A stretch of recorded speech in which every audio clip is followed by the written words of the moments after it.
I wanted to tell you about my spaceship dream.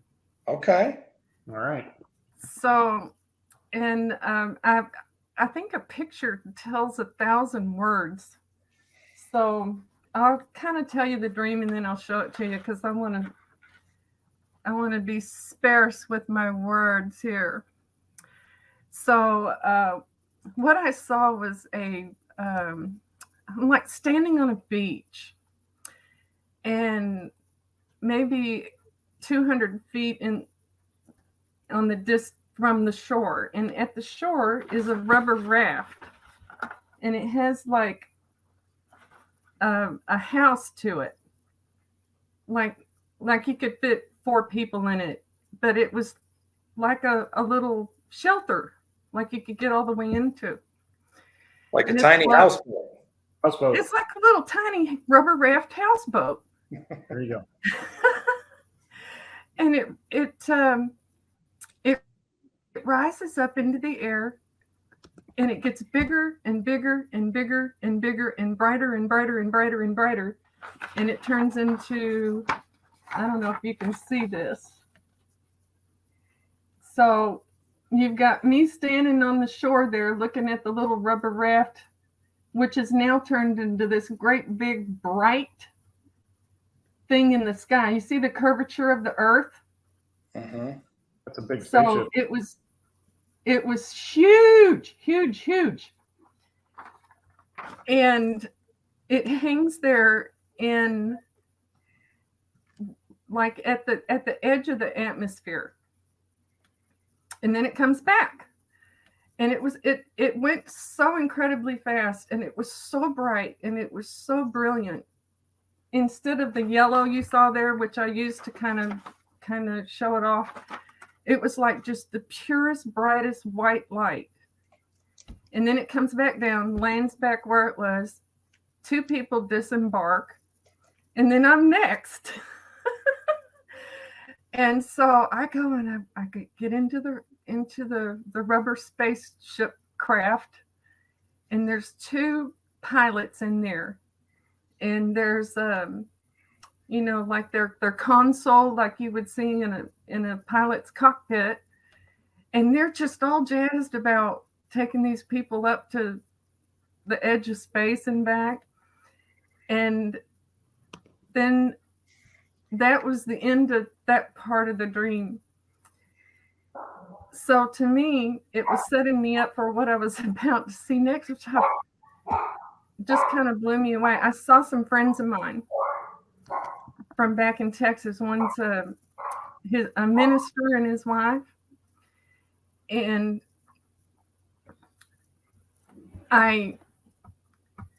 this is the really, really wild part.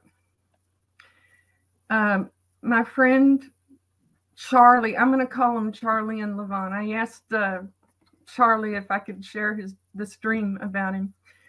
Anyways, he was sitting bent over with his head in his hands in a gut crunch. This is like a tough Army guy. He's retired Army, and then he went to the post office and retired from the post office. And we would go to his house. He would come to our house. We hung out. We sat together in church. We did everything together because he was like a lay minister, but he was ordained.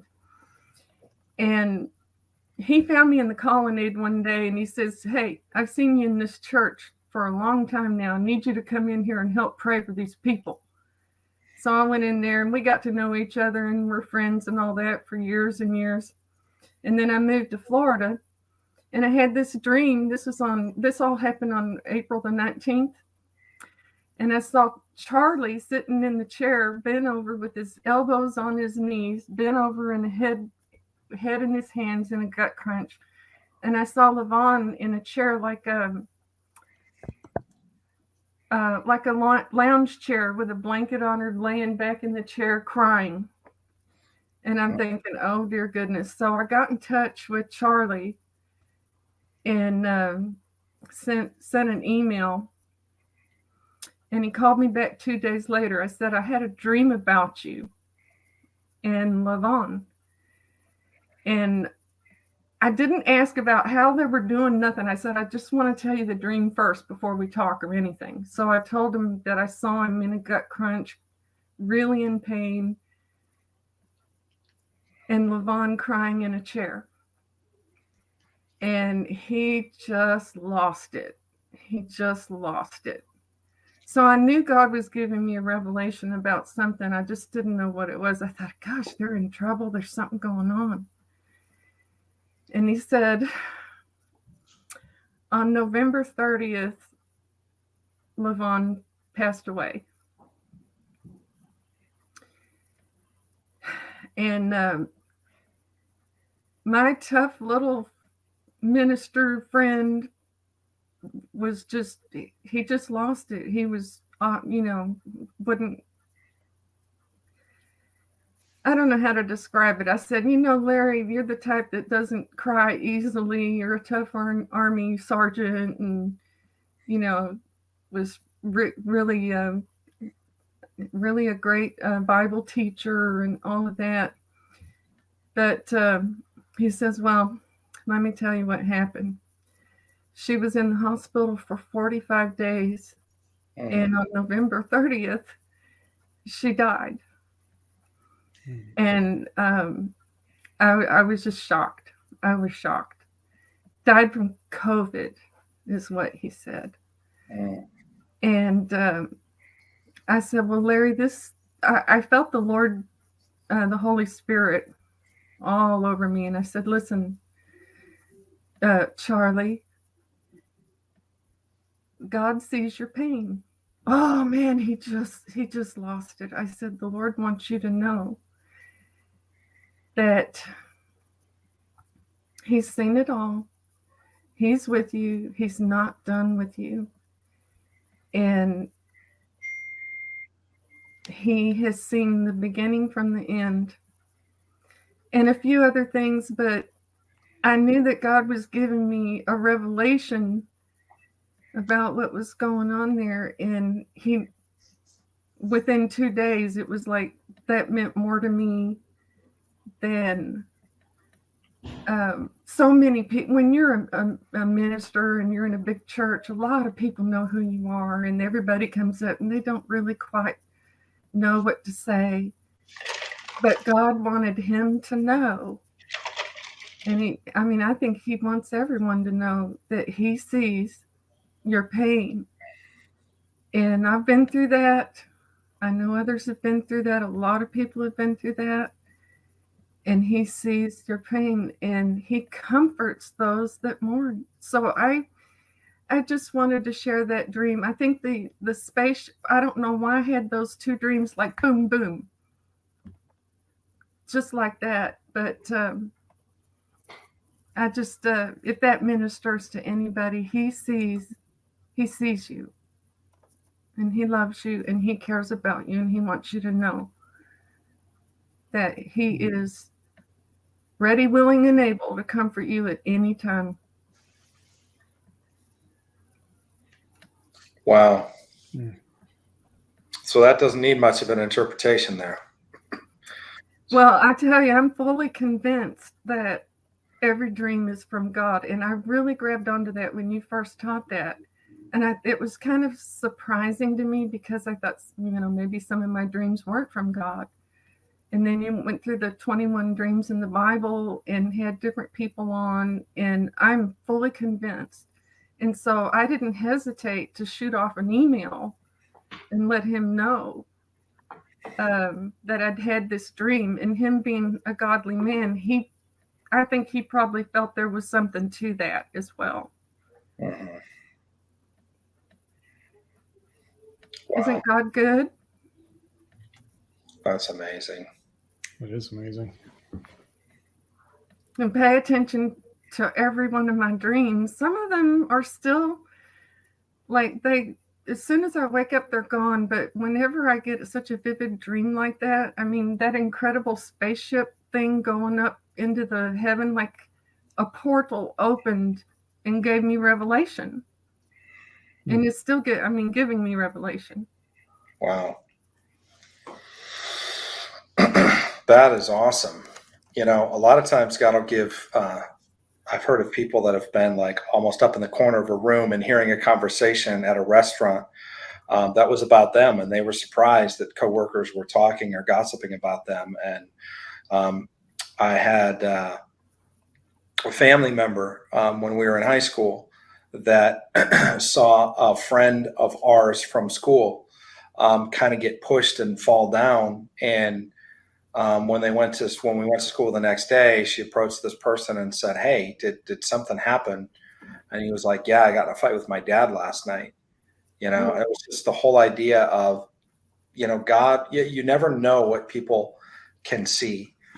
That's why it's interesting hanging out with a group of people like us that do spiritual intelligence, because God will show people things that they need to know, whether it's a low point and somebody needs comforting, or it's words that somebody is speaking about you. Like if you press in and you ask God, we call it an RFI, which is a military term that Neil taught us, the general, who taught us about a request for intelligence. If you're going to go on a mission, you need intelligence for certain things. And so you put it a request. Hey, I need to know, where the enemy's at and what's this and what's that and topographical maps and this. And here's the information I need to go do my job. So the same thing in life. God has commissioned all of us, to be his hands and feet in the world and to go disciple nations. And we need information. We need intelligence. So we can put requests for information.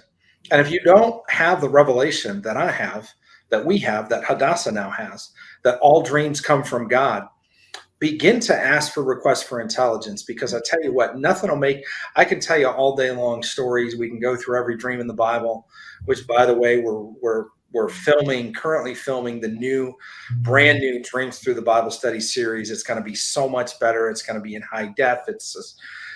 Anyway, stay tuned, because that's coming and it's going to be absolutely amazing. We're investing quite a bit into having a quality product with that for you. But we can talk about that all day, and I can tell you nightmare after nightmare after nightmare after nightmare that we've interpreted and how they were profound messages from God. But what people really want to know, that are doubters as to whether dreams come from God or not, is they want to experience it in their own life. So ask him. Ask him to meet you in your dreams. Ask him to show you something. You meet a new friend and say, God, who is this person? A business partner, or a new dating relationship, or somebody that just came into your life, or your new pastor, and say, God, I need to know about this person. Can I trust them? Who are they to me? What is my assignment with them? And it's almost unfair, because it's like a background check. And God will show you. God will absolutely show you about people, but he'll also show you about situations. Again, watch the Dream Talk series. We've had people say, God, I want a house. And God showed them a house exactly what they wanted, showed them what to offer, which was more than asking price, and showed them on the day that the offer would be accepted, which was Christmas Day. And in the dream, they had presents and a tree in the corner. Like, God will give you so much intelligence and information if you just step out and ask him. And it's beautiful that God will use that to be able to comfort a friend of Hadassah's and let her see a window into his pain, so that he could go to her and not just say, God sees you, but say, God sees you because here's what I saw in my dream the other day. And of course, the guy lost it, because he knows for a fact that he was in that position, and that's what happened. And so there's nothing like the intelligence that comes from heaven to move a heart, to help restore a relationship, to give you intelligence that you need for the real world, and actionable intelligence for your life. And it's straight from the heart of God. Yeah, absolutely. Yeah.